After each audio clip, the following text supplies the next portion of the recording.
The meeting room smelled like metal and perfume. That's the first thing I remember.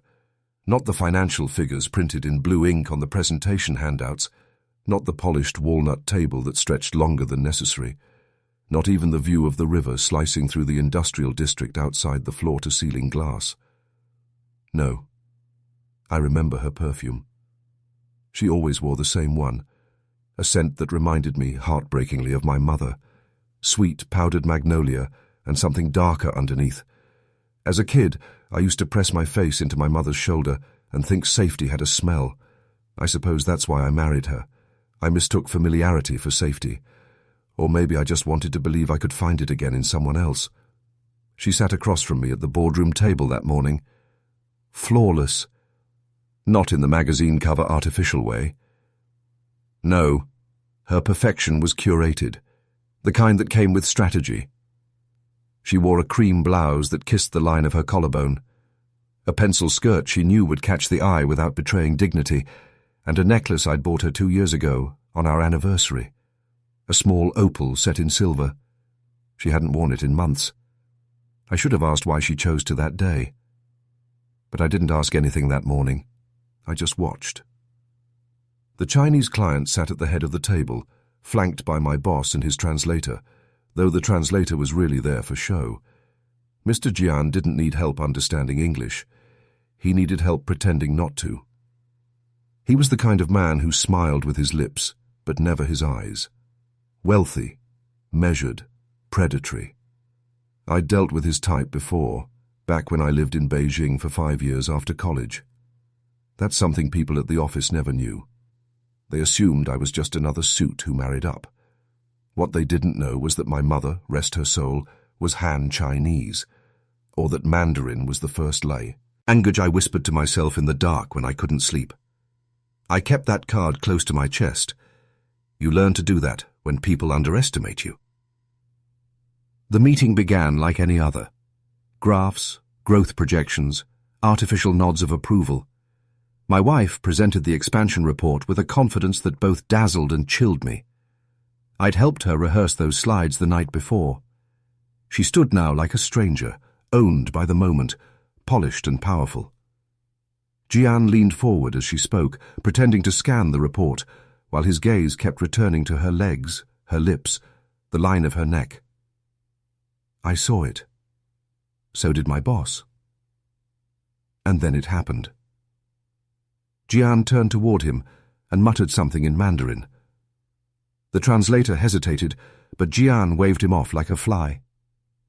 Jiegenuren, Jige Woye Wan. Give me this woman for one night. I froze. Every syllable carved into me like a razor across the ribs. My boss laughed, low, rehearsed, familiar. Ta shi ta de kizi, dan women hui chauta, tibata, ranho, Nikkei Utah. She's his wife, but we'll fire him and promote her. Then you can have her. They thought they were safe behind a foreign tongue, a language I wasn't supposed to understand. I didn't speak, didn't blink. My heart didn't even race. It just stopped, like the moment a storm hushes before thunder. And the worst part? As the conversation moved on, as Jian smirked, and my boss handed him a pen to sign the pre-agreement letter, I caught a glance from her. Not a look of confusion, not fear, not outrage. Just the briefest flicker of acknowledgement, the kind of glance that says, I know, followed by a faint, practiced smile. That was the moment I understood. She wasn't caught in a trap. She was holding the bait. The rest of the meeting blurred. My ears heard phrases like strategic growth verticals and cross-market synergies, but all I could really hear. There was silence, inside me, around me, thick and loud. When it ended, they all stood for a photo, Jian in the middle, flanked by my boss and my wife.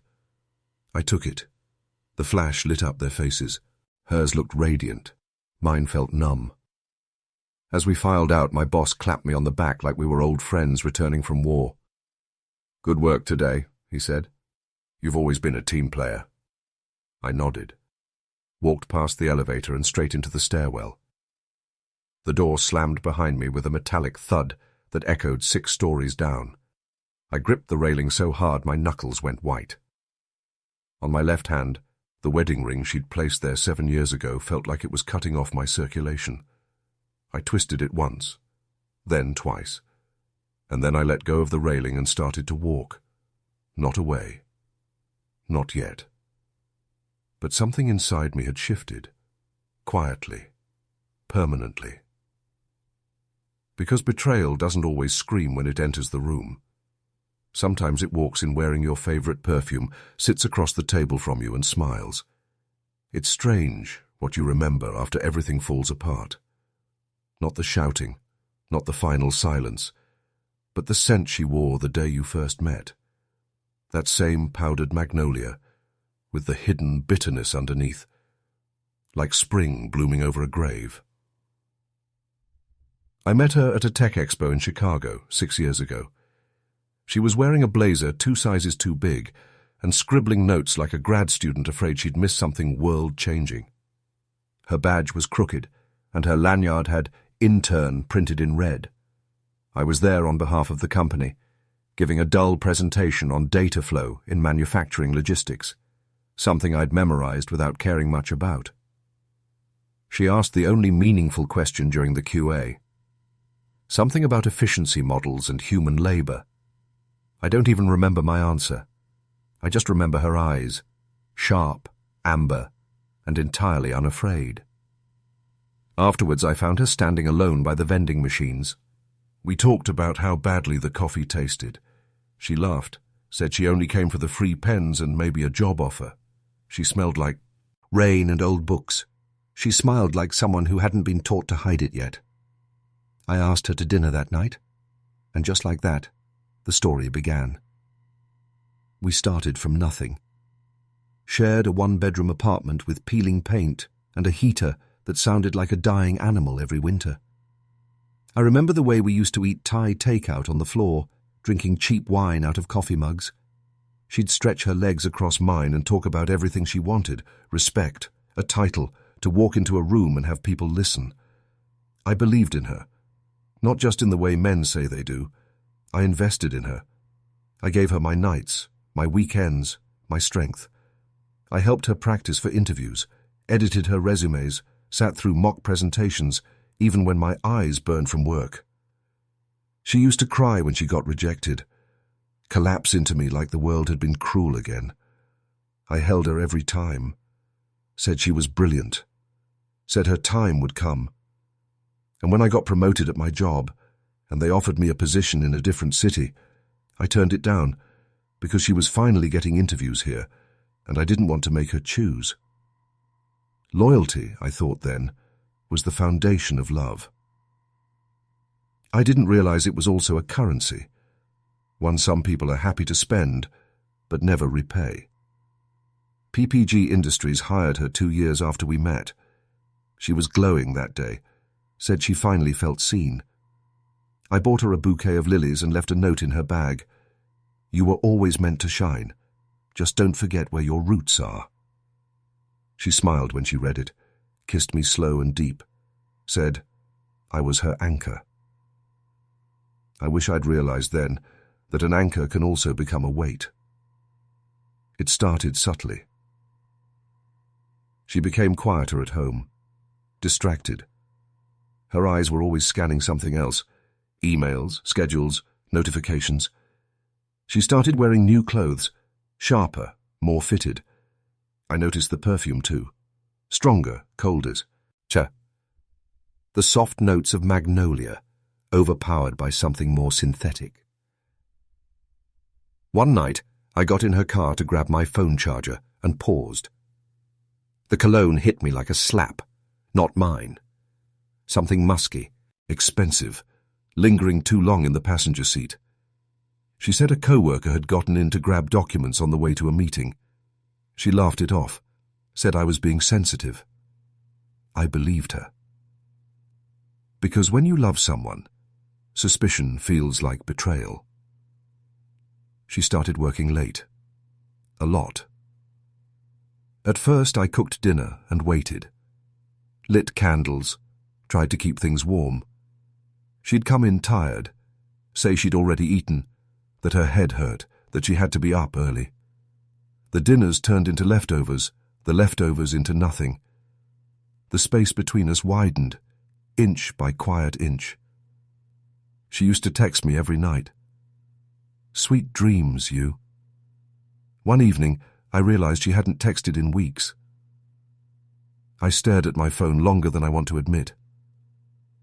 I told myself it was the stress. She was trying to prove herself. The corporate world could be cold, especially for women. I told myself I was being supportive, that she needed my patience. But I was already disappearing. I remember the day my friend Mark pulled me aside at work. He was the kind of guy who saw things others didn't, or maybe just had the courage to say them out loud. "Look," he said, "I know it's none of my business, but you ever think maybe she's not as in as you are?" I laughed, brushed it off. "She's just focused on her career." He gave me a look I couldn't shake. "You're a good man," he said quietly, "but not every woman wants a good man." I didn't respond. How could I? I walked away thinking he was wrong. Now I know he wasn't. The opal necklace she wore the day of the meeting, that hurt more than I can explain. She hadn't worn it in over a year, said it didn't match her new style. But she wore it that morning like it was a badge, like it completed the version of herself she wanted to show to Jian. The woman I fell in love with used to wear that necklace with sweatpants and a messy bun, dancing barefoot in our kitchen, while stirring tomato soup. The woman in that boardroom wore it like a costume, like a memory she knew would disarm me. And it did. Not because I believed the performance, but because I remembered the girl who once meant it. Looking back now, I can't pinpoint the exact moment she left me. It wasn't a fight. It wasn't a kiss that lingered too short. It was a slow erosion, like water beneath rock. Quiet, patient, unstoppable. She was slipping away long before the meeting, before the client, before the words spoken in a language they thought I wouldn't understand. Maybe I always knew. Maybe I just didn't want to know. Because knowing would mean facing the truth. That I loved a woman who no longer loved me back. That the loyalty I gave freely had become a leash. That I was still holding on to someone who had already let go. The night after the meeting, she came home humming. That's what undid me. Not the lipstick smudged just slightly outside the lines. Not the scent of cologne on her coat. Something masculine, foreign, sharp with cedar. Not even the glint of her heels, too new to have ever touched gravel. It was the humming. Like nothing had changed. Like the room didn't echo from what I now knew. I was sitting at the kitchen table, a half-drunk cup of coffee in front of me, turned cold. The wedding photo above the mantel had tilted slightly again. I'd fixed it a dozen times this year, always straightening the frame like it could somehow fix the tilt in our lives. This time, I didn't move. She didn't see me right away. She set her purse down with a theatrical sigh, kicked off her shoes like she was still performing for someone. Then she noticed me. "Oh, you're still up?" I nodded. She crossed the room, leaned down, and pressed her lips to my cheek.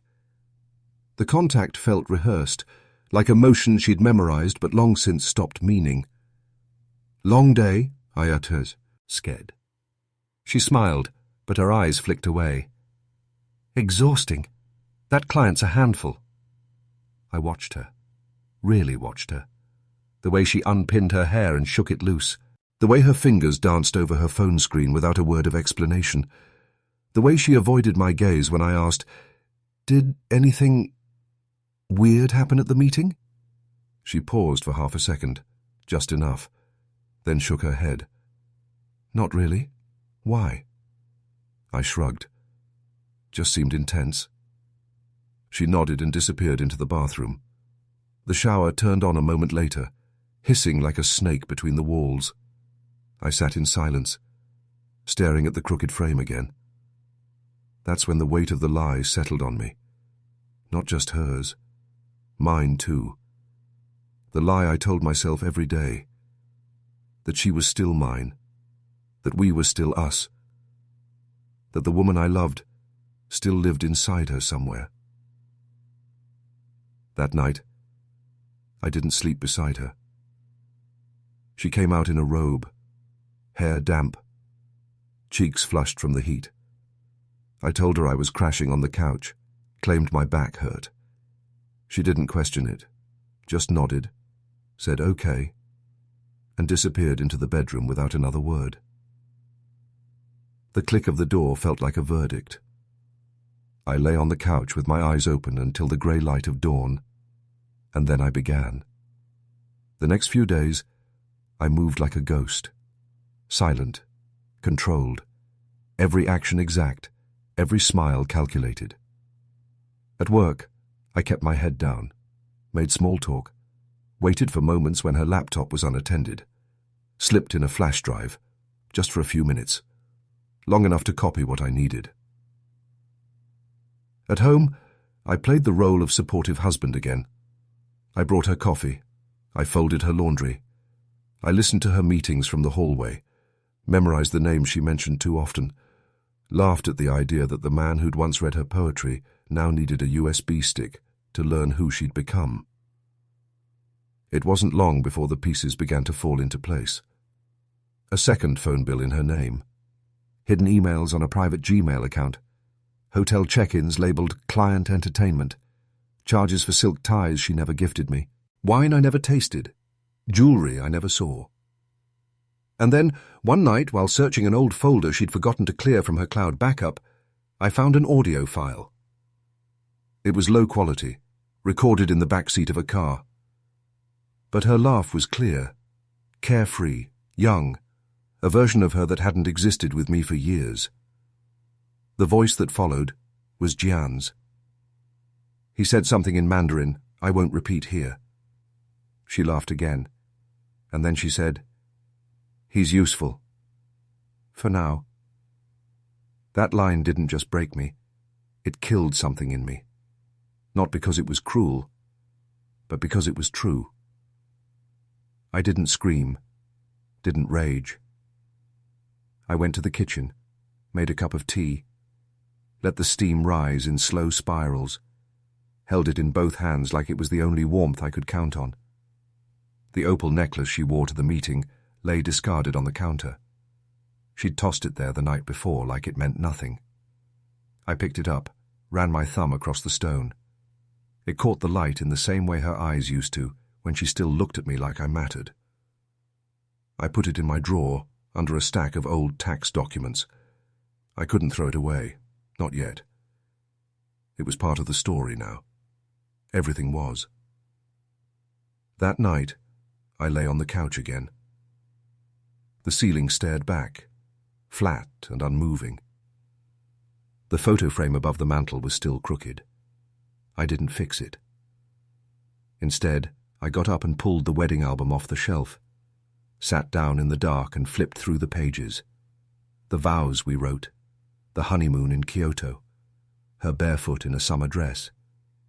Me, holding her hand like I believed it would last forever. And then, the final page. A dried flower she'd pressed between the folds. I don't remember which one of us saved it. But it had turned to dust. Somewhere in that silence, a thought emerged. Clear, inevitable. You can't save what was never meant to be kept. I didn't want revenge. Not yet. I wanted to vanish. I wanted space between me and the rot that had crept into my home, my marriage, my identity. But even as I told myself I was walking away, a seed had been planted. Not of rage, of purpose. There's a difference. Rage wants to burn the world. Purpose wants to build something new from the ashes. I didn't confront her. I didn't ask her why. I already knew the answer, and I needed time. Time to decide who I was going to be on the other side of this. Because the man who fell in love over takeout and cold wine was gone. And the man who would replace him? He was just beginning to wake up. There's a place 5 hours north of Pittsburgh where the road forgets its name. No streetlights, no cell towers, no sounds but the wind grinding against pine and the occasional cry of something wild, something old. That's where I went. The cabin wasn't mine, not really. Belonged to an old friend from college who owed me a favor he never thought I'd call in. I sent one text. I need a place to disappear. He didn't reply. Just sent back GPS coordinates and the words, keys under the owl. The owl was a wooden carving beside the porch, faded from decades of rain and snow. It stared at me like it knew why I'd come. Inside, the place smelled of cedar, dust, and time. No mirrors, not a single one. Not in the bathroom, not on the closet doors, not even the rust-stained medicine cabinet. I didn't realize it until my second day. At first I thought it was odd. Then I understood. Whoever built this place, they didn't want to see themselves either. Fitting. The first morning, I woke to silence so deep it pressed against my chest like a second body. I tried to make coffee, but the generator groaned and failed. So I boiled water over the wood stove instead, like some man in another century, sat on the porch steps, cradling the enamel mug, and watched mist drag itself across the valley like it didn't want to let go of the earth. There was peace here. Not comfort. Not yet. But peace. For the first 2 days, I didn't speak. Not a single word. Didn't need to. The world here didn't ask anything of me. It didn't question my silence or fill it with fake laughter. There were no polite lies, no buzzing phones, no Jian pretending not to notice me while pressing his thigh against my wife's under the boardroom table. Just the ticking of tree limbs against windows, the whisper of my own breath, the creak of floorboards under my pacing steps. I started writing again. Not for anyone. Not for the internet. Not for some LinkedIn article about resilience through hardship. Just for me. Scratched words into a spiral notebook I'd found in the kitchen drawer, between a dead flashlight and a half-used roll of duct tape. I wrote about the smell of her perfume the first time we met, how it reminded me of my mother's lilac talc, and how that had once felt safe. I wrote about how betrayal doesn't feel like a sword to the chest. It feels like drowning in a shallow tub, slow, stupid and preventable if you just stood up in time. I wrote about the frame above the mantel at home, how it tilted every month, how I kept straightening it, how I now hoped it fell and shattered. By day 5, I had routines. Morning tea, chop wood, write a few pages, walk into the woods until I forgot which direction the cabin was, then follow my own footprints back. And every night before bed, I lit a single candle on the table and stared at the flickering shadow it cast on the wooden walls. It was the closest thing I had to a reflection. And some nights, that shadow looked like a stranger. I kept her necklace in my pocket, the opal one. I told myself I'd throw it into the lake, let it sink like the weight it was. But I didn't. I'd pull it out sometimes, let the stone catch the light, watch it shift color, like it couldn't decide who it wanted to be. Just like her. I don't know what day it was when it happened. The calendar had stopped mattering. My phone would tone. As off. Dead. Useless. I was off the grid in every sense. I just remember stepping outside one morning and seeing a deer across the clearing, standing still, watching me.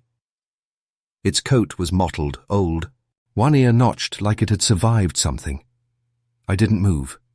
It didn't run. We stared at each other for maybe a full minute. Then it blinked, lowered its head, grazed the edge of the woodline, and disappeared. It was the first time in weeks I felt seen. Not by her, not by anyone back in that world of fake promotions and glass conference rooms, but by something real. That night, I dreamed of the day I proposed. It had rained. She hated the rain, but she laughed through it that day, took the ring in her wet hands and said, "Of course," before I'd even finished my speech. In the dream, though, her laugh turned into someone else's, my mother's. And then the image cracked. And I woke up, gasping. I wrote until my fingers cramped. Filled that spiral notebook cover to cover, pages bleeding with truths I'd never spoken aloud. I wrote about the way she used to touch me without thinking, and how later every touch felt like a task. I wrote about Jian, not just what he did, but how easily he did it. How a man like him could walk into a room and change your life without lifting a single finger, just by wanting what was yours and knowing he could take it. But more than anything, I wrote about the man I was becoming, the man who didn't flinch anymore when he heard her name in his head, the man who didn't need to see his own face to know who he was. On the final day, I found a mirror. It was behind a cupboard door, small, cracked. Someone had tried to hide it, but not well. I stared into it. The man looking back at me was thinner, paler, a little older than I remembered, but his eyes were steady. No lies behind them, no masks, no need to hum like everything was fine. Just a man. Broken once, but not permanently. I packed at dawn, didn't leave a note, didn't take the notebook, just slipped her opal necklace under the candle on the table and walked. Out let the next man who ran from his ghosts find it, a reminder that beauty doesn't always mean truth, and love doesn't always mean safety. As I drove away, I didn't look back at the cabin. Some places are meant to be forgotten, but not what they teach you. And that cabin, the one with no mirrors, taught me the most important truth of all. Sometimes you have to lose everything to finally see yourself clearly.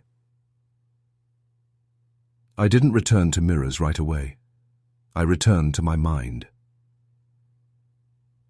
The cabin, no longer a place of mourning, became a forge.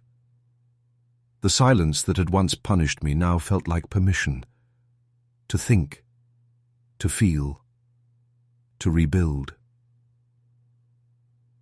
The days blurred into a rhythm.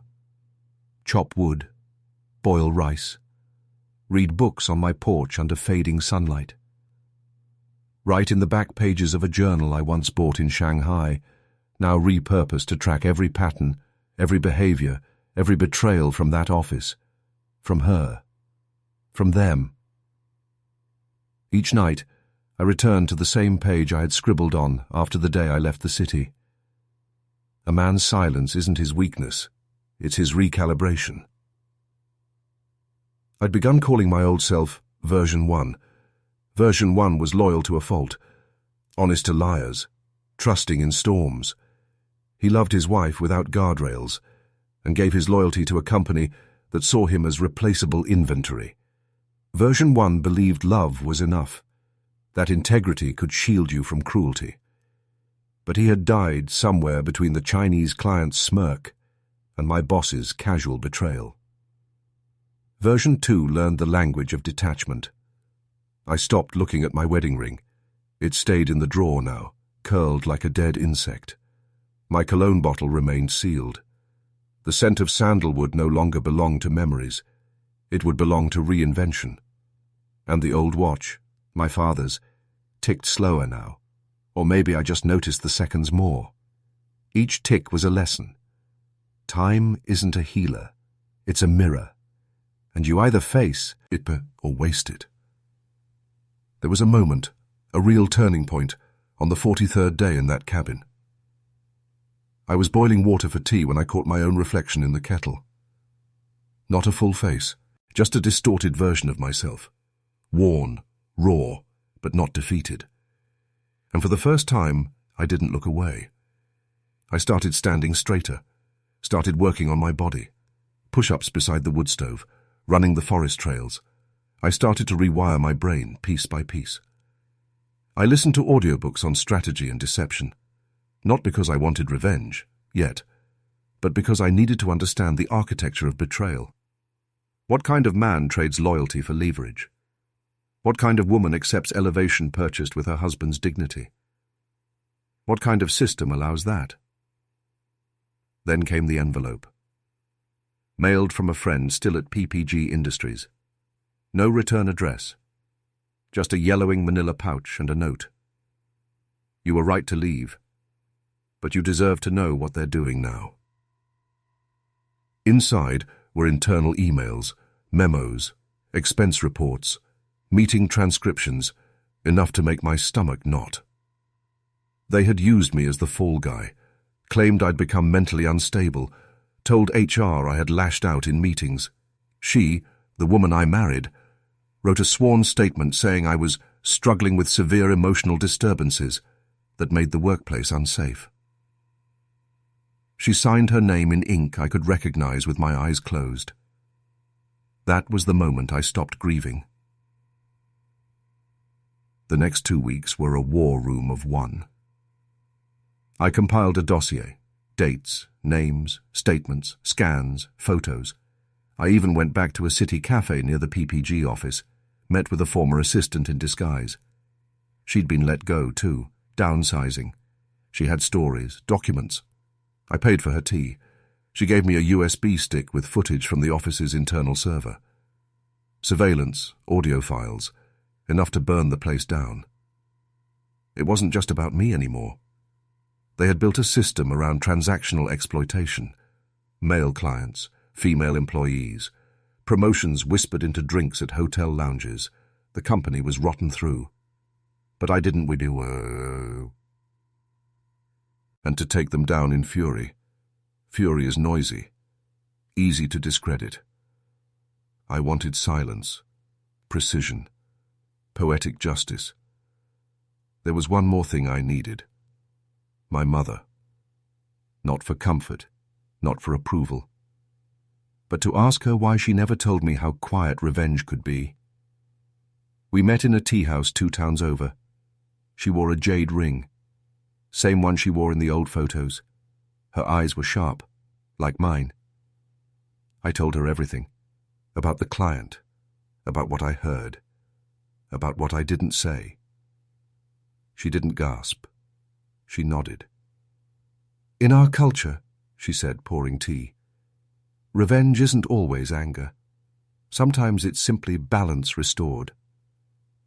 Then she looked into my eyes and added, just make sure you don't become what they were, or you lose twice.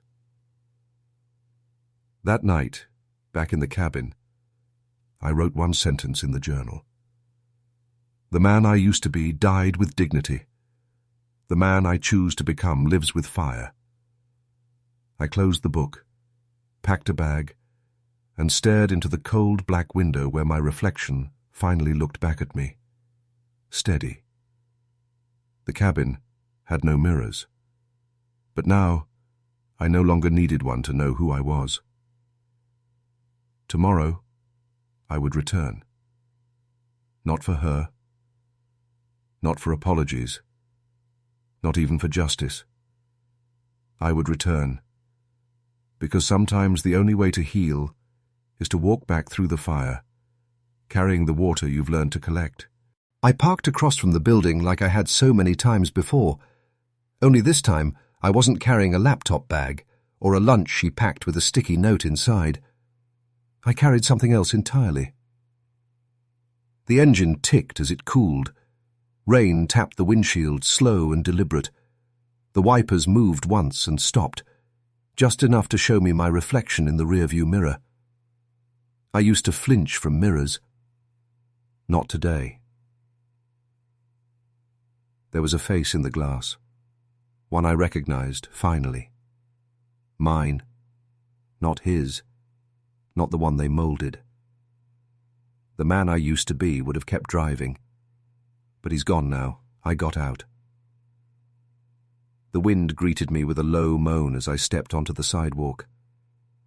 My coat swirled behind me. I didn't rush. I moved like someone who belonged, because I did. No badge, no ID. Just conviction in my step and a folder under my arm, heavier than any weapon. I entered through the side door. Security didn't blink. They recognized the way power walks. The elevator chimed. I hit the 36th floor. That sound used to make my stomach knot. Now it just echoed. I caught my reflection in the chrome walls of the elevator. Stoic, still, eyes sharp like flint. There was no scent in this box, but I could still remember hers. That same faint perfume my mother wore once when I was 5. And I told her she smelled like home. Now, that scent stank of lies. I reached into my coat and felt the folded slip of paper in my inside pocket. Not the documents. They were in the folder. No, this was the note she left me the morning I left. Maybe someday you'll realize you were too quiet to be loved in the real world. Kay. I didn't keep it because I cared. I kept it to remember the lie behind her eyes. The ding pulled me back. The elevator opened. Same carpet, same cheap corporate paintings, same hallway smell of ambition and printer toner, but I wasn't the same man walking it. I entered the glass-walled confere, Rent's room without knocking. 3 people sat inside. Jared McConnell, legal, dry, calculated. Wears his watch too tight. Rebecca from HR, still flinching from the guilt she swallowed that day. And a third man, outside counsel maybe. Young, eyes darting. I didn't wait to be invited. I laid the folder on the table like a judge dropping a gavel. "This is your wake-up call," I said calmly, "and the last grace you'll get from me." Jared raised a brow. "Excuse me?" Inside the folder, full transcripts of the Mandarin exchange between my former boss and the Chinese client who requested my wife for a private dinner.